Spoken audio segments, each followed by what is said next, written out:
오늘 우리에게 주시는 하나님의 말씀은 사도행전 17장 1절에서 9절까지 말씀입니다. 사도행전 17장 1절에서 9절까지 말씀, 저와 여러분들이 한 절씩 교독하겠습니다. 그들이 암비볼리와 아볼로니아로 다녀가 데살로니가에 이르니 거기 유대인의 회당이 있는지라.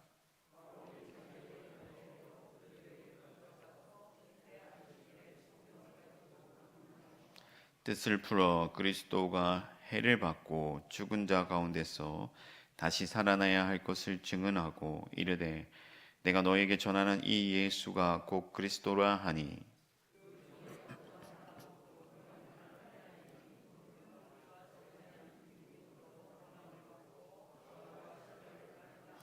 그러나 유대인들은 시기하여 저자의 어떤 불량한 사람들을 데리고 때를 지어 성을 소동하게 하여 야손의 집에 침입하여 그들을 백성에게 끌어내리고 찾았으나,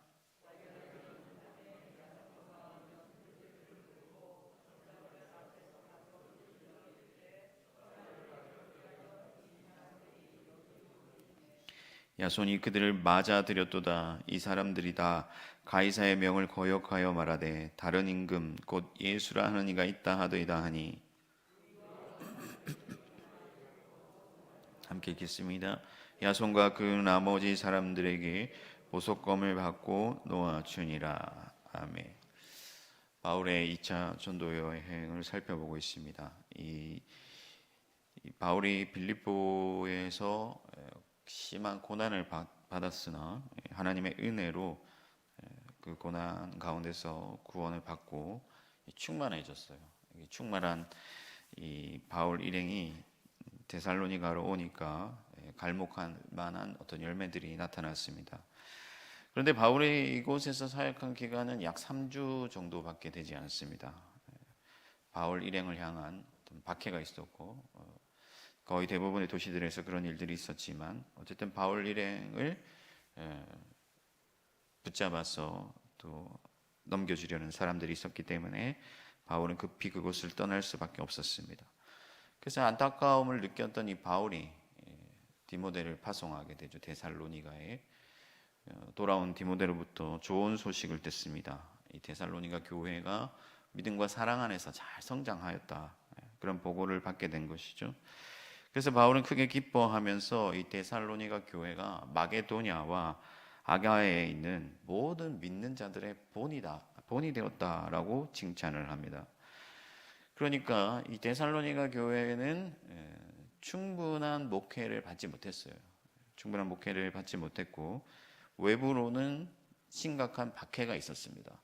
그럼에도 불구하고 이 데살로니가 교회가 온전한 교회로 또 칭찬받을 만한 교회로 성장할 수 있었던 이유가 뭐냐? 그것은 그들이 참된 그리스도인으로 거듭났기 때문입니다. 바울이 짧게 사역했지만 그의 사역을 통하여서 참된 그리스도인들이 예수 그리스도의 제자가 그곳에 세워지니까 그들 가운데서 하나님이 역사하시고 그 하나님의 역사를 통해서 교회가 성장하게 된 것이죠. 그래서 오늘 본문을 통해 우리는 거듭난 그리스도인들은 과연 어떤 사람들인가를 생각해 보면서 우리도 함께 이 어려운 시기를 잘 견디고 바울이 칭찬한 것처럼 온 교회의 본이 되는 그런 교회로 성장할 수 있기를 바랍니다. 그러면 첫 번째로 거듭난 그리스도인들은 어떤 사람들인가? 말씀에 설복된 자들이다. 말씀에 설복된 자들이다. 바울이 이 유대인들의 해당을 찾아서 자기 관례대로 말씀을 강론했습니다. 포로기에 접어들면서, 그러니까 성전이 파괴되고 이스라엘 민족들이 예루살렘으로부터 떠나서 다른 지역으로 이주를 하게 되잖아요. 그때부터 유대인들에게 이 회당은 굉장히 큰 영향을 미쳤습니다. 그러니까 회당에서 그들의 어떤 전통이 지켜지고 그들의 어떤 종교적인 행위가 거의 대부분 회당에서 일어났습니다. 제사도 할 수 없고 성전도 없으니까 회당에 모여서 뭘 하느냐? 율법을 강론한 것이죠. 율법을 중심으로 그들이 모이게 된 겁니다. 그래서 바울이 유대인들에게 이 3주 동안 안식일에 걸쳐서 말씀을 전하였는데 성경을 풀어서 해석하여서 예수 그리스도가 우리를 위하여 죽으신 하나님이 약속하신 그런 메시아라는 것을 말씀을 전해 주었습니다. 그래서 4절을 보면 많은 경건한 자들과 기부인들이 말씀에 설복되었다고 기록하고 있습니다. 그러니까 바울은 유대인들이 그들의 어떤 지식과 그들의 삶의 정황 속에서 그리스도 예수를 온전히 이해할 수 있도록 풀어서 해석하여서 들려주었고 그들의 믿음이 더할 수 있도록 증거를 제시하였습니다. 그래서 바울의 목표가 뭐냐? 하나님의 복음을 그 사람들이 온전히 인격적으로 수용하는 것이죠. 그래서 믿고 인정하고 그 말씀을 진리로 받아들이도록 하는 것입니다. 그래서 여러분 성경을 무조건 많이 읽는다고 해서 능사가 아니죠. 성경을 많이 읽는 것은 중요한 일이지만은 사실은 그 하나님의 말씀에 설복되는 과정이 없다면은 그냥 그 말씀이 우리의 귀를 스쳐 지나간다면은 소기의 경을 읽는 것과 마찬가지예요. 하나님의 말씀을 이해하고 그것을 온전히 수긍하는 그런 과정이 필요한 것입니다. 그래서 정말 그러하구나. 이것이 하나님의 말씀이구나. 하나님의 진리구나. 그것을 깨닫고 마음에서 온전히 박수를 쳐야 우리가 그리스도께로 깊어질 수 있고 하나님의 능력을 힘입을 수 있다 하는 거예요. 그래서 예수님은 비유로 말씀하신 뒤에 그 말씀을 제자들이 이해할 수 있도록 해석해 주셨습니다.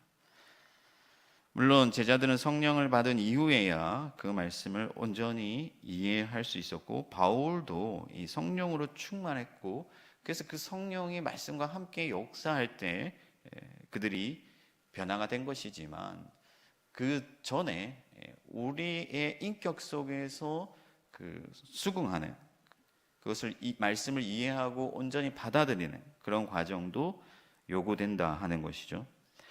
데살로니가 이후에 바울 일행이 어디로 가냐면 베레아라는 도시로 가는데 그곳에서 이 베레아 사람들은 정말 말씀이 그러한가 날마다 연구했다. 그렇게 기록하고 있습니다. 데살로니가 전서를 보아도 그러니까 데살로니가 교회가 어떻게 말씀을 받았는지에 대해서 데살로니가 전서에 기록하고 있는데 바울이 정말 진심으로 복음을 전하였을 때 그들이 그 말씀을 사람의 말로 받지 아니하고 하나님의 말씀으로 받았다라고 기록하고 있습니다. 그러니까 이처럼 하나님의 말씀이 성령의 능력으로 전파되고 그 말씀을 온전히 인격적으로 수긍하는 이해하고 받아들이는 전 인격적으로 내 것으로 삼아가는 그런 과정이 우리 가운데 일어날 때 하나님의 능력이 임한다 하는 것입니다. 그러므로 여러분 말씀을 단지 읽어 내려가는 수준이 아니라 그 말씀을 이해하고 해석하는 과정이 필요하다 하는 거예요. 그냥 무조건 아멘 한다고 좋은 것이 아닙니다. 그래서 그 에티오피아 내시가 이사야 말씀을 읽고 있을 때 그 말씀을 이해하느냐? 가르쳐 주는 자가 없는데 어떻게 이해할 수 있느냐? 그런 얘기를 하는 것을 우리가 볼 수가 있습니다. 바른 말씀을 듣고 그 말씀을 깨달으면 거기서 믿음이 생기고 능력이 생기고 어디로 가야 할지 어떻게 해야 할지 지혜가 생기는 것이죠. 그러므로 여러분들의 삶 가운데서 말씀을 연구하는 일이 풍성해지기를 바랍니다. 특별히 좋은 설교자들을 가까이 하시길 바라요. 요즘은 유튜브를 통해서 너무 많은 설교들이 넘쳐나지 않습니까? 그럼 그 가운데서 여러분들이 좋은 설교를 분별할 수 있어야 돼요. 어떤 설교가 좋은 설교냐? 막 재밌고 한 시간 후딱 지나가는 설교가 재밌는 설교냐? 좋은 설교냐? 물론 이제 그런 설교도 좋은 설교라고 할 수가 있겠지만 중요한 것은 뭐냐면은 그리스도 예수의 죽으심과 부활하심과 그분의 다시 오심에 대해서 온전히 우리의 마음으로 성령으로 수긍할 수 있도록 그 말씀을 잘 풀어주고 그 말씀을 잘 해석하여 들려주는 그런 설교자가 좋은 설교자다 하는 거예요. 그래서 설교자들을 위해 기도할 때 여러분 뭔가 재미나 감동을 주기를 바라는 것이 아니라 좀 진지하고 딱딱해도 하나님의 말씀 가운데서 살아계신 예수 그리스도를 우리가 인격적으로 수긍할 수 있도록 도와주는 그런 설교자가 되도록 기도해야 된다는 거예요. 그리고 그런 설교자들을 사모해야 됩니다. 우리가 다 시간이 없고 전문적인 지식이 부족하기 때문에 여러분 스스로 말씀을 연구하고 또 그것을 깨달기 위해서는 여러 가지로 어려움들이 따르잖아요. 그래서 여러분 교회가 이 목회자들의 생활비를 보장해 주는 겁니다. 말씀에 집중할 수 있도록. 그래서 온전히 그리스도 예수의 주 되심을 우리 가운데 선포할 수 있도록 교회가 설교자들을 구별하고 세우는 것이죠. 오늘 하루도 하나님의 말씀을 잘 분별하고 그 말씀이 내 삶 가운데서 나의 인격적으로 해석하여 들려지기를 기대하고 수긍하여서 말씀의 능력으로 살아가는 여러분들이 되시기를 바랍니다. 두 번째, 거듭난 그리스도인들은 주님의 도를 따르는 자들이다 하는 거예요. 주님의 도를 따르는 자들이다. 4절을 보면은 바울이 그들을 권면하였고 이 설복된 자들이 바울과 실라를 따랐다. 그들과 하나가 되었다. 그들과 연합되었다라고 기록하고 있는데 그 중에는 경건한 헬라인들과 제법 신분이 높은 기부인들도 있었다고 말씀하고 있습니다. 이 경건한 헬라인들은 할례를 받지 않았으나 유대교에 입문하여서 율법을 알고 그 율법의 말씀을 따르고 지키고자 하는 자들을 의미합니다. 이 사람들은 이미 말씀을 듣고 배웠어요. 그러나 바르게 해석하여 주는 자가 없었기 때문에 그 해석을 듣고 나니까 이제는 턴하여서 바울과 실라를 따르게 됐다. 유대교로부터 바울과 실라를 따르게 됐다라고 말을 하고 있는데 그러면 바울과 실라가 무슨 교주 역할을 했느냐? 그게 아니라 이 바울과 실라가 믿는 믿음을 자기도 가지고 바울과 실라가 가고자 하는 그 길을 자기들도 가기로 했다 하는 것이죠. 결국 바울이 가고자 하는 길은 예수 그리스도의 길이고 그들도 그리스도의 길을 따르기로 했다는 사실입니다. 여러분 말씀에 적용이 일어난 것이죠. 그래서 가던 길을 멈추고 다른 길을 갑니다. 그러니까 어떤 사람이 내게 이 길이 아니야 저 길로 가야 돼 라고 말을 했을 때 그냥 듣고 그렇구나 끝나는 것이 아니라 그것을 적용하여서 내가 이제 길을 바꾸는 것이죠. 말씀이 해석되고 그 말씀이 적용되는 수준으로 나아가야 됩니다. 그렇지 못하면은 이제 머리만 비대해지는 거예요. 아는 것만 많아지는 거예요. 데살로니가 교인들의 가치관과 삶의 윤리와 생활의 양식이 이제 달라지고 그래서 그들의 삶의 모양도 바뀌고 삶의 이유와 목표와 모양이 다 변화가 일어나게 된 것이죠. 예수 그리스도께서도 이 땅에 오셔서 단지 어떤 하나님의 나라의 복음을 전파하는 것뿐만 아니라 예수 그리스도의 제자도에 대해서 말씀을 하셨어요. 우리가 어떻게 살아가야 할 것인가? 어느 길로 가야 할 것인가? 예수님께서는 좁고 협착한 길을 가시고 또 그분은 섬김을 받으러 온 것이 아니라 오히려 세상을 섬기러 왔다고 말씀하시는데 이 말씀 가운데서 그리스도인들의 어떤 삶의 모양, 이 방향이 나타나는 것이죠. 그래서 예수님은 몸소 제자들의 발을 씻기셨습니다. 데살로니가 전서를 보면 성령이 주는 기쁨으로 말씀을 받아들이고 너희들이 우리와 주님을 본받는 자들이 되었다. 그렇게 기록하고 있습니다. 그리고 이어서 데살로니가전서 1장 9절을 보면 너희가 어떻게 우상을 버리고 하나님께로 돌아왔는지라고 기록을 하고 있는데 그러니까 돌아왔다 하는 거. 그들이 원래 우상을 섬기던 자들이었어요. 그러나 하나님의 말씀을 기쁘게 받아들이고 나니까 이제 우상을 버리는 것이죠. 옛 습성을 버리고 새로운 어떤 생활을 선택하고 새로운 길로 나아가게 되는 것입니다. 해석된 말씀을 우리가 인격적으로 수긍했다면 그 수긍에서 끝나는 것이 아니라 그 말씀을 이제 내 삶에 적용시켜서 내가 이전에 하던 일들을 버리고 나의 예전의 인격이 고쳐지고 내 생활의 어떤 습관이 달라지고 내 삶의 어떤 방향이 바뀌고 이런 역사들이 일어나야 되는 거죠.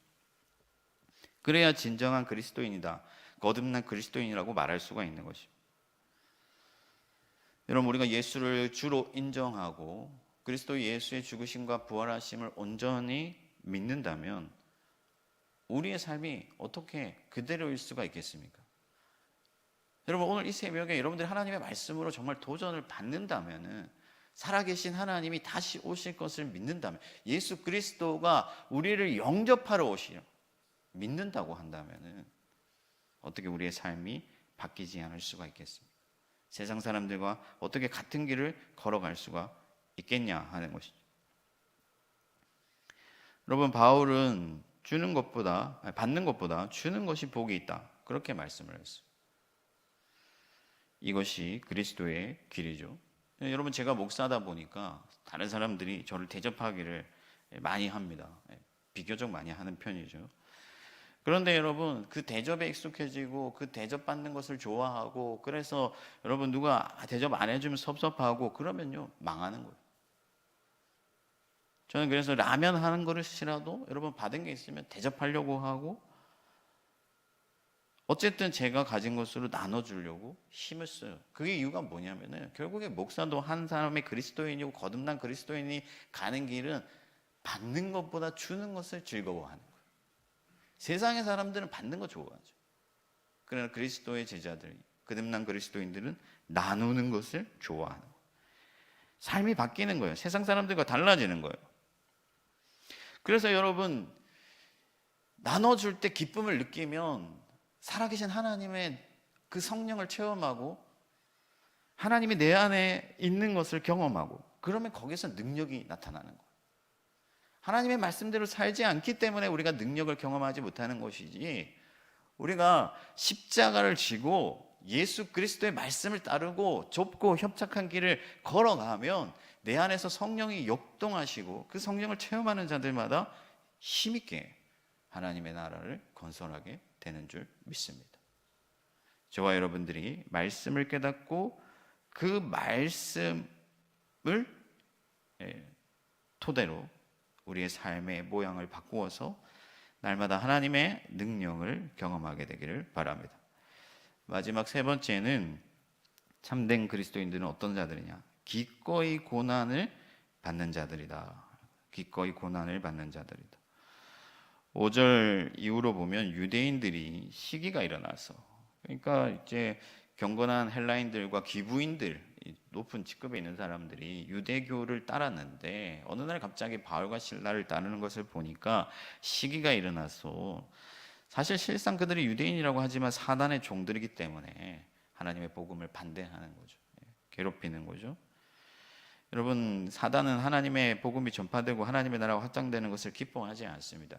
이 세상은 공중권세 잡은 자들, 사단의 어떤 권세 아래 놓여 있기 때문에 하나님의 복음을 박해해요. 참된 그리스도인들을 싫어합니다. 미워합니다. 괴롭힙니다.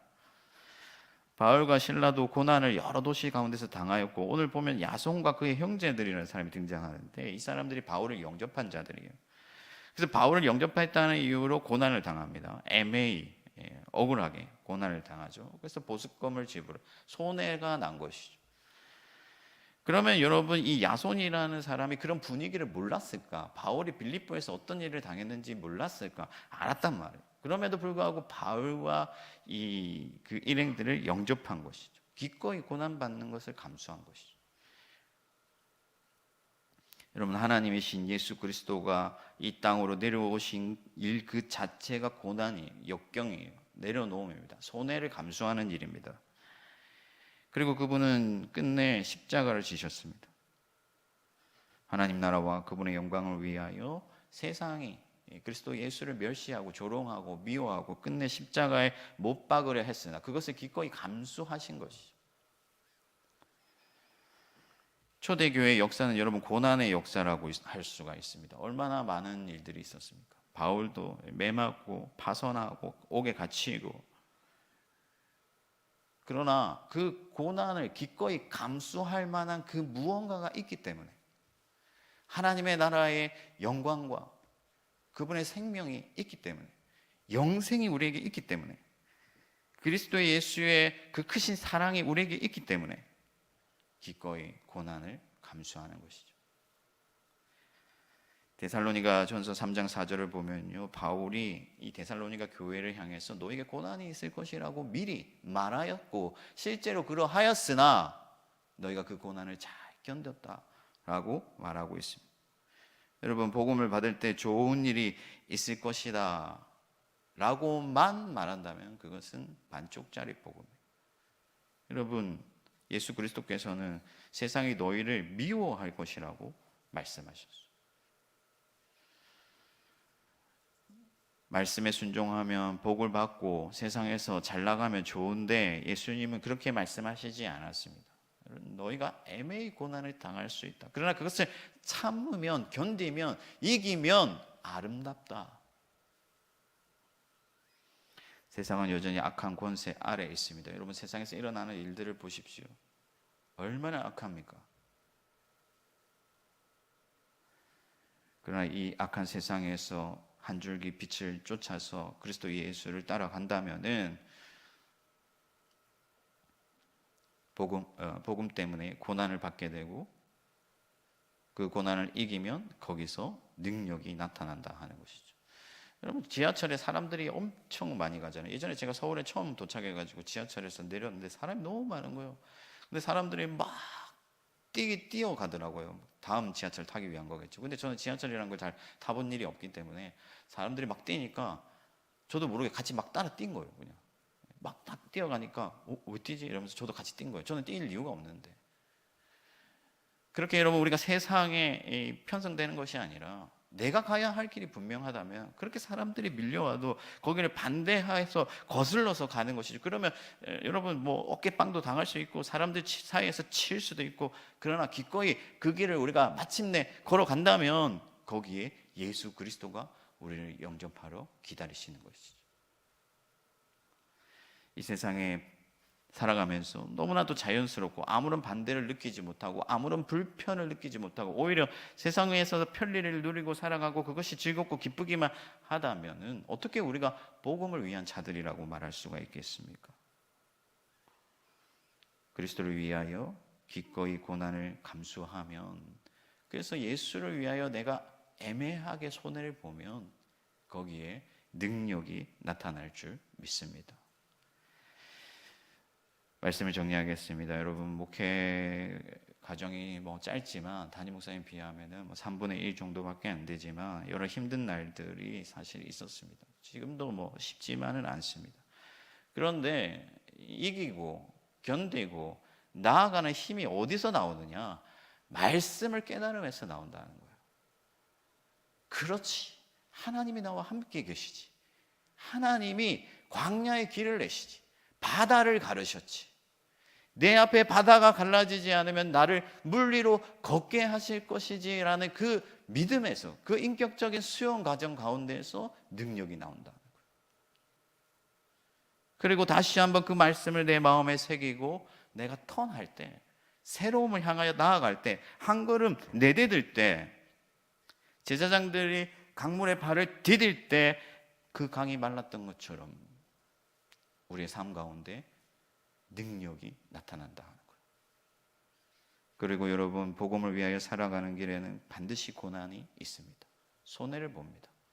그렇지만 그것을 영광으로 생각하고 장차 오실 예수 그리스도의 그 면류관을 기대하면서 차분히 인내함으로 나아간다면 우리는 더 깊어질 것이고 더 단단해질 것이고 더 굳세어져서 그리스도 예수의 날에 영광 중에 나타나게 될 줄 믿습니다.